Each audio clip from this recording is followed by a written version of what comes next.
नमस्कार, आप लोग देख रहे हैं डिजिटल खबरीलाल और मैं मोहन सिंह। आसनसोल की जनता क्या चाहती है, आसनसोल की राजनीतिक लोग क्या चाहते हैं, 2024 के इस इलेक्शन में किसकी होगी जीत, मौजूदा जो सांसद है शत्रुघ्न सिन्हा ने कितना किया है काम, ये सब बातों का सवाल लेकर आम जनता के बीच और राजनीतिक लोगों के बीच हैं हम लोग। सबसे पहले यहाँ पर कांग्रेस है, कांग्रेस से बात करना चाहेंगे कि क्या लगता है इस बार चुनाव में क्या होगा। देखिए, चुनाव में सीधा सीधी बात है कि इस बार बीजेपी का जो 400 का नारा था वो बिल्कुल बकवास है और इस मरतबा इंडिया गठबंधन का सरकार दिल्ली में बनने जा रही है। सांसद के तौर पर जो यहाँ के सांसद है शत्रुघ्न सिन्हा ने, और कांग्रेस के तौर पर आप उनको कितने मार्क्स देते हैं, क्या काम हुआ है? देखिए, कोई भी काम नहीं हुआ है। आसनसोल का ये बदनसीबी है कि जो बार बार सेलिब्रिटी को लाके यहाँ पे खड़ा करते हैं। आज जो सांसद यहाँ पे जो है जो शत्रुघ्न सिन्हा जी, आज 23 महीना उनका हो गया। आज आसनसोल में कौन सा काम हुआ है? आसनसोल में आप जो भी देखेंगे या पूरे देश में देखेंगे कि जितना भी कारखाना है, जितना भी इंडस्ट्री है, जो कांग्रेस का दिया हुआ है। कौन सा बीजेपी का एक भी दिया हुआ बताएं? हमारे आसनसोल के अंदर में चितरंजन से लेकर आप दुर्गापुर में बताएं कौन सा हुआ? सारा कांग्रेस का दिया हुआ है, कुछ भी काम नहीं हुआ, सिर्फ बकवास हुआ है। ये आसनसोल का बदनसीबी था कि बार बार सेलिब्रिटी को लाकर यहाँ पर गाना बजाना और फिल्मी डायलॉग वाले को लाते हैं। आज शत्रुघ्न सिन्हा का ये हाल है कि उनको 2 आदमी लेकर सुनते कि चलना पड़ता है। हम लोग बात कर रहे थे इनके कांग्रेस के नेता से, जो इनका नाम शाह आलम जी है, और अभी हम लोग बात करेंगे कांग्रेस के। उन्होंने कहा है कि कांग्रेस के ज़माने में ही जितने कारखाने हैं यहाँ पर लगे हैं, लेकिन जो कि तृणमूल के ज़माने में यानी कि तृणमूल के शासन में यहाँ पर जो कारखाने कम लगेंगे।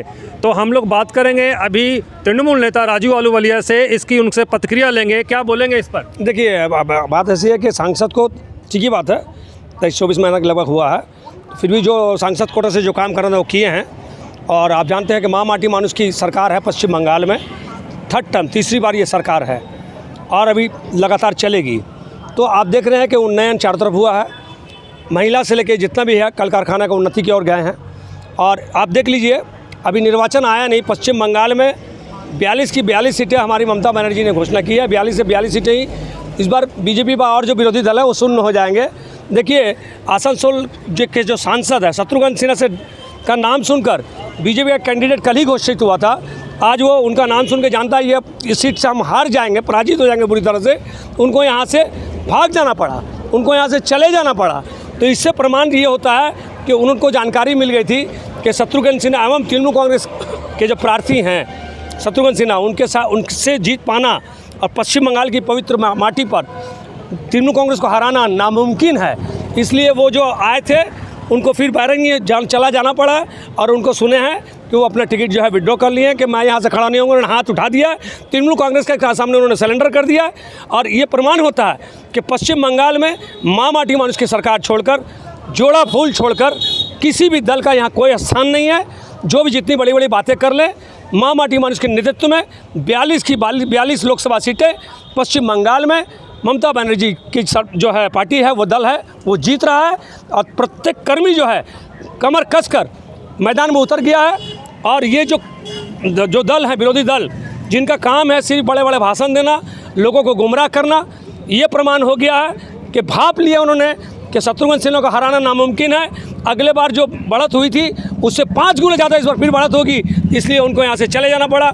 ये बहुत बड़ा उनको हम लोग जो है उनको चैलेंज था कि उनको यहाँ से हार के और उनको सिलेंडर होकर हाथ उठा के यहाँ से जाना पड़ रहा है। शाह आलम जी, आपसे सवाल। तृणमूल ने कहा कि पवन सिंह बीजेपी के जो उम्मीदवार थे, जो केंद्रीय कमेटी ने उन्हें घोषणा की थी कल ही, आज उनका ट्विटर पर हैंडल में देखा जा रहा है कि ट्वीट किया है कि मैं आसनसोल सीट से चुनाव नहीं लड़ूंगा, क्या बोलेंगे? देखिए, अभी तो हम लोगों ने घोषणा ही नहीं किया है, लेकिन यहाँ की जनता यहाँ के भूमिपुत्र चाहते हैं, क्योंकि बार बार सेलिब्रिटी का जो कैंडिडेट देखे हैं, आज डर से बिल्कुल सही। आज जो बीजेपी वाले नारा देते हैं कि हमारा कोई भी होगा मोदी जी के नाम से यहाँ पे हम लोग जीत जाएंगे, यानी कि अगर कोई जानवर भी खड़ा होता है तो वो मोदी जी के नाम से जीत जाएंगे। आज पवन सिंह जी यहाँ से भागे क्यों हैं? क्योंकि आसनसोल की जनता का मिजाज ये हो चुका है कि आसनसोल का भूमिपुत्र चाहिए। और हमारा जो जोड़ CPM के साथ हो रहा है, ये तय आप देख लीजिए, आप प्रेस के माध्यम से मैं बोल दे रहा हूँ कि आसनसोल का भूमिपुत्र होगा चाहे कांग्रेस का कैंडिडेट हो, चाहे सीपीआईएम का कैंडिडेट हो,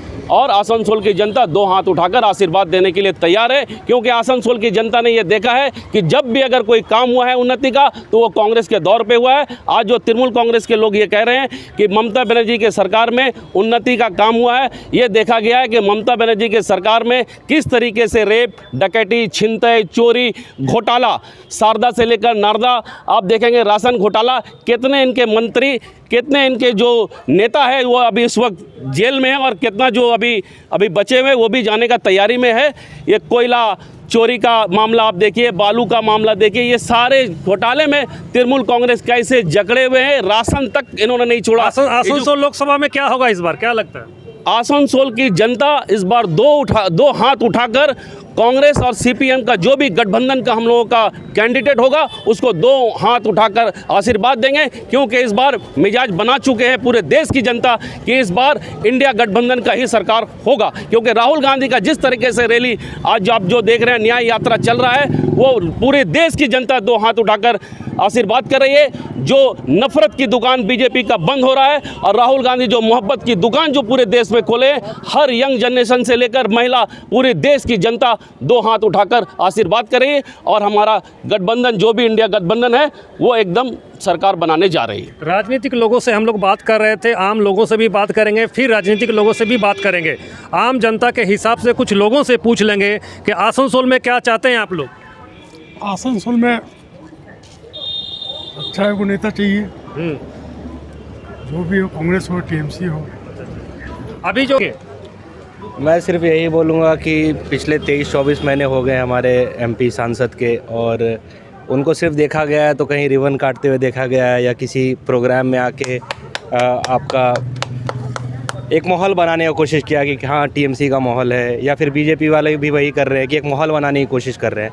मेरा कहना है कि जनता को मोह माया से उठना ज़रूरी है, डेवलपमेंट के बारे में सोचना है, उनको ये देखना है कि ज़मीनी स्तर पे उनको क्या मदद मिल रही है। ये कोई नहीं सोचता है, सबको एक दूसरे से डर से बहुत लोग खड़े नहीं होते हैं, कोई ध्यान नहीं दे रहा है कि हमारा मुद्दा क्या है एग्जैक्टली, वो भूल चुके हैं वो लोग। ये देख रहे हैं कि हाँ टीएमसी का झंडा इसके पीछे चलना क्या है। मुद्दा है आप लोग का? मुद्दा क्या है इस बार? हमारा मुद्दा है, देखिए हमारा मुद्दा से हमेशा ये रहा है कि जो पब्लिक है, पब्लिक बहुत अलग अलग तरीके से हरास हो रही है। चाहे वो आप रोडवेज़ का बोल लीजिए, डेवलपमेंट का बोल लीजिए, जॉब सिक्योरिटी बोल लीजिए, सब चीज़ तरह से पब्लिक हरास हो रही है। आप 500,000 रुपये महिला को दे रहे हैं, लेकिन जॉब अपॉर्चुनिटी वही पैसे लगा के आप रेज़ नहीं करें कि अपना मेहनत से पैसा वो लोग कमा सके। यंग जनरेशन माइग्रेशन अगर देखा जाए तो पश्चिम बंगाल का पूरा सबसे ज़्यादा लोग यहाँ पे, आधे से ज़्यादा बेंगलोर में बसे हुए हैं, कोई दिल्ली में बसे हुए हैं। तो यहाँ पे डेवलपमेंट के नाम पे सिर्फ हवा है, सिर्फ पूरा जो ये लोग एक स्ट्रक्चर बना के रखे हैं कि उस स्ट्रक्चर से कोई बाहर सोच ही नहीं सक रहा है। कोई सोच रहा है तो उसके ऊपर लाठीचार्ज हो जा रही है, पुलिस भेजा जा रहा है। तो ये सेंट्रल गवर्नमेंट की तरफ से भी हो रहा है और स्टेट गवर्नमेंट की तरफ से भी हो रहा है। कोई भी हिम्मत नहीं कर रहा है कि हम इसके प्रोटेस्ट करें, क्योंकि जानता है सबके पास एक जीवन है, वो उसे या तो शांतिपूर्वक निकाल ले या फिर लाठी खा के निकाल ले, बस यही चीज़ है। हम लोग आम जनता से बात कर रहे थे, और कुछ लोग हैं, हम उन लोग से भी बात करेंगे कि क्या जैसे बोल रहे हैं कि डेवलपमेंट के नाम पर सिर्फ दिखावा है। क्या बोलेंगे? आप भी आसनसोल के रहने वाले हैं। डेवलपमेंट के नाम पर दिखावा नहीं है, ममता बनर्जी की सरकार तो काम कर रही है। इससे आप देखिए, अब बीजेपी का कैंडिडेट जो खड़ा हुआ था वो विड्रॉ कर लिया। काहे विड्रॉ कर लिया? उसको मालूम है कि हम यहाँ पर सक नहीं सकेंगे। जैसे कि यहाँ के लोग या जनता दीदी की सरकार को पूरा चाहती है, और जैसे लोग कह रहे पूरा ऑल ओवर इंडिया में है। माँ माटी मानुष की सरकार में औरत जितना सेफ्टी में और सिक्योरिटी में आज बंगाल में है, वो कहीं भी नहीं है। रात के 12 बजे, 1 बजे, 2 बजे कभी भी आप कोई भी लेडीज़ अपना बेझिझक रेलवे स्टेशन से उतर कर अपने घर तक जा सकती है। हम लोग तो चाहेंगे कि माँ माटी मानुष की सरकार बराबर रहे, और हमारा जो तृणमूल कांग्रेस का जो कैंडिडेट है वही जीतेगा।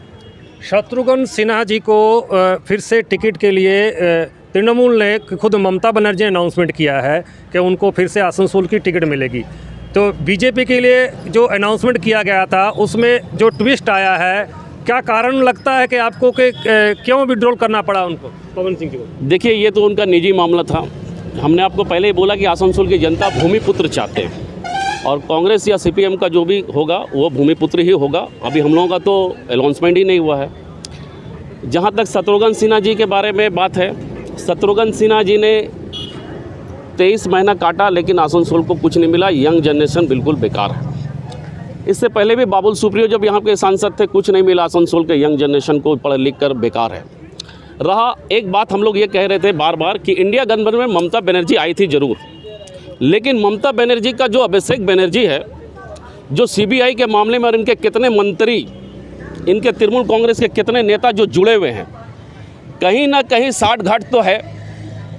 जो आसनसोल में भी शत्रुघ्न सिन्हा को दिया गया इसलिए, और बीजेपी का प्रत्याशी जो भी आए या हमारा आए, तो कहीं ना कहीं ऐसा तो नहीं है कि ममता बनर्जी 42 सीट में 25 सीट कहीं बीजेपी को हवाले करने वाली तो नहीं है।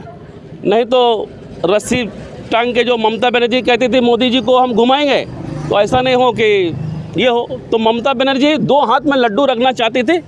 इंडिया गठबंधन में वो सिर्फ आई थी इंडिया गठबंधन को तोड़ने के लिए, एक नीतीश कुमार और एक ममता बनर्जी। तो नीतीश कुमार तो डायरेक्ट भाई निकल के चले गए, और ममता बनर्जी दोनों हाथ में अपना लड्डू रखना चाह रही है कि उनको मालूम है बहुत सा माइनॉरिटी वोट, मैं भी माइनॉरिटी से हूँ, बेवकूफ़ बनाकर बीजेपी के नाम से ममता बनर्जी वोट लेती है। लेकिन हम लोग भी कहीं पे पीछे रुकने वाले नहीं हैं। हमारा प्रत्याशी जिस दिन ऐलान होगा, हम लोग माइक लेकर जगह जगह पे ये बता देंगे कि ममता बनर्जी का चित्र क्या है, ममता बनर्जी क्या चाहती है, और ममता बनर्जी के साथ में बीजेपी का साठ घाट किस तरीके से है। ममता बनर्जी दोनों हाथों में लड्डू बांट रही है, क्या बोलिए? देखिए, गलत बात है। सबसे बड़ी बात है कि देखिए, ममता बनर्जी पंचायत इलेक्शन हो, नगर निगम निर्वाचन हो, विधानसभा हो या आप लोकसभा हो, मेरी बात सुनिए, हमको बोलने दीजिए। अब तो बोले, हम तो विरोध नहीं। तो बात ऐसी है कि हर जगह किंतु तृणमूल कांग्रेस का जय जयकार हुआ। यहाँ पर कांग्रेस, सीपीएम और बीजेपी जो अवस्था है, आप देख सकते हैं शून्य की तरह अवस्था है। तो बात ऐसी है कि कोई कुछ ही बोले, लोकसभा में इतिहास ममता बनर्जी करेगा। और इंडिया के गठबंधन का सबसे बड़ा चेहरा ममता बनर्जी ही थी, और ममता बनर्जी है जो विरोधी माने बीजेपी के विरुद्ध में लड़ाई करने वाली, बीजेपी के साथ अगर डायरेक्ट हड्डाहड्डी लड़ाई करती है, मोदी को रस्सी कमर में मारने वाले बोलने वाला जो है कलेजा होना चाहिए। कांग्रेस से किसी नेता ने ये बात नहीं बोली। सबसे बड़ी बात है कि ममता बनर्जी जो बोलती हैं वो करती हैं। आगे आगे देखिए, ये लोकसभा निर्वाचन के बाद भी आपको लोगों को मालूम चल जाएगा कांग्रेस कितने पानी में है, सीपीएम कितने पानी में है और बीजेपी कितने पानी में है, ये क्लियर हो जाएगा। तो ममता बनर्जी जो है पूरे भारतवर्ष का एक चेहरा है, लोग जो हैं उनको सम्मान करते हैं। तो ये बोलना बिल्कुल गलत है कि ममता बनर्जी जो है करप्शन को बढ़ावा देती हैं। अब समय आ रहा है, लोकसभा निर्वाचन जाने दीजिए और उसका रिजल्ट देख लीजिएगा। पश्चिम बंगाल में ममता बनर्जी की जय जयकार रहेगी। जो कह रहे थे ना कि ममता बनर्जी इंडिया गठबंधन का एक बहुत बड़ा चेहरा है, तो भाई इंडिया गठबंधन से आप आस्ते आस्ते पीछे कहीं हो गई, तो कहीं ना कहीं तो मोदी जी के साथ में साठ घाट है आपका, है ना। 34 साल क्योंकि चोरी का जो हाल है इन लोगों का, जो पता चला इनका नेता लोग जेल में। आज अगर हम लोगों के ऊपर में दाग होता तो हमारा राहुल जी से लेकर, सोनिया जी से लेकर, मनमोहन सिंह जी से लेकर हमारे जितने भी नेता देश के खुलेआम ऐसे नहीं घूमते। अधीर रंजन चौधरी के ऊपर में दिखा दीजिए एक दाग। तो कौन जेल जा रहा है, कौन फंसा हुआ है, कहाँ साठ घाट पे है, ये सारा पता चल रहा है। आने वाला टाइम में दिखा दिया जाए, जनता दिखाएगी। इसलिए तो उन लोगों का नाम लिस्ट में नहीं आ रहा, पूरा आवाम तो जान रही है गठबंधन में उसका लिस्ट में नाम क्यों नहीं आ रहा है। दिखावा है कांग्रेस और बीजेपी जोट है। तो दीदी खुल के काहे नहीं बोल रही है कि वो गठबंधन में है कि नहीं है? दोनों मने असमंजस में वो क्यों है? दीदी आसनसोल में क्या होने वाला, क्या बोलेंगे? क्या होने वाला नहीं है सर, मैं बताना चाहता हूँ इस लोकसभा को मैंने समझने वाला लोग ही नहीं समझ पाया कि आसनसोल है क्या। यहाँ शिक्षित लोग हैं, यहाँ कामकाजी लोग हैं, मगर ये कोई रंगमंच नहीं है। जब भी देखते हैं कि कोई ना कोई कैंडिडेट कलाकार को भेज दिया जाता है। बाबुल सुप्रियो आए, गाना गाते गाते उड़ के फिर किसी और में चले गए।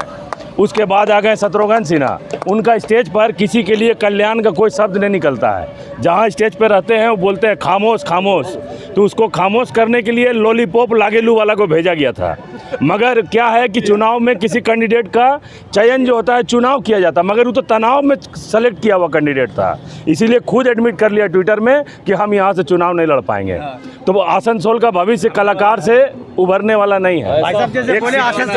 हम लोग बात कर रहे थे आसनसोल आसनसोल की आम जनता से, आसनसोल के राजनीतिक लोगों से उन्होंने कहा है कि कुछ समस्याएं हैं जो कि डेवलपमेंट के नाम पर सिर्फ दिखावा हुआ है, तो कहीं कहा है कि यहाँ पर लोकल जो कैंडिडेट है वो चाहिए। असल में देखा जा रहा है कि इस चीज़ को लेकर लगातार जो पवन सिंह ने अभी जो ट्विटर पर जो अपना कहा है कि हम चुनाव नहीं लड़ेंगे आसनसोल से, अन्य जगह दी जाए, इसको लेकर भी तर्क वितर्क आसनसोल की आम जनता में बहुत सी बातें हो रही हैं। अब तो ये आने वाला समय ही बताएगा कि अब आसनसोल में आगे क्या होने वाला है। आसनसोल से डिजिटल खबरीलाल के लिए मोहन सिंह।